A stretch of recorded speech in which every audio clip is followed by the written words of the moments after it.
सकाळी उठून आधी चाय पिला, चाय पिल्यानंतर रिपोर्ट आली, रिपोर्ट होती नॉर्मल. मग आई झाली तयार. आईला विचारलं कसं वाटतंय तुला? असं वाटत आहे परून जावं. ऑपरेशन करायच्या आधी आईची बीपी चेक केली, बीपी होती नॉर्मल. मग मी आईला केस करून दिली आणि आई गाणं म्हणायला लागली. मेरी धडकन ने कहा आई रेडी झाली, मग व्हीलचेअरवर बसली. माझ्या हातात सामान बघून आई म्हणते मग आईला ऑपरेशन थिएटरमध्ये घेऊन गेलं आणि तिथं ऑपरेशन चालू झालं 9 वाजतापासून. तर मी इथं वाट बघत होती. मग माझे पप्पा आले. मग माझे पप्पा म्हणायला लागले पप्पा और मैं खाना खा रहे किचन हॉस्पिटल. नंतर आईचं 11 वाजता लगेच ऑपरेशन झालं. मग आली इथं मेडिकल वाढून. मग माझे पप्पा पप्पी देते. आई इथं खराटे घेत होती. गर्दनपाशी जी गाठीचा ऑपरेशन होता तर ही तीच गाठ आहे. आणि मग मी ही गाठ घेऊन जात होती. मला डॉक्टरनं बोलवलं होतं, हे घेऊन जा म्हणे, लॅबमध्ये देऊन दे म्हणे. मग ते ताईला दिलं मी. आणि इथं जनार्दन मेडिकलमध्ये आली दवाई घ्यायसाठी, पण इथं काही मिळालीच नाही आम्हाला. मग आम्ही नारियल पाणी पिलं.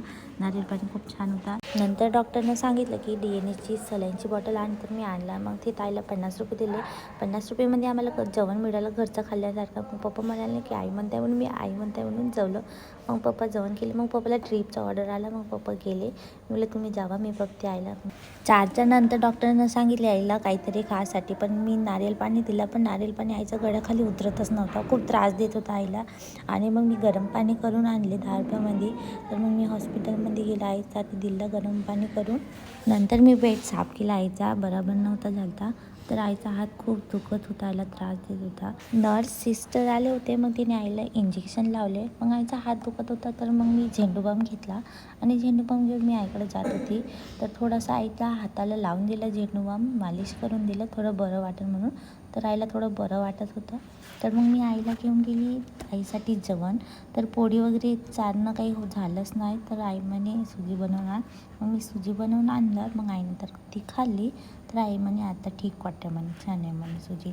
मग आईचं लगेच जेवण झालं का मग मी पण जेवण केलं. मग आईला बरं वाटायला लागलं थोडं. नंतर संध्याकाळ झाली. तर प्रिया वहिनी, शुभम दादा, आसिम, मोठी आई, सुरेश मामा, लावण्या, लाल्या मामा आणि पायल तर याने आईला भेटायला आले होते. तर आजचा ब्लॉग इथंच खतम होते. तर संध्याकाळी आम्ही झोपून गेलो जेवण करून. आणि ही ती गाठ आहे.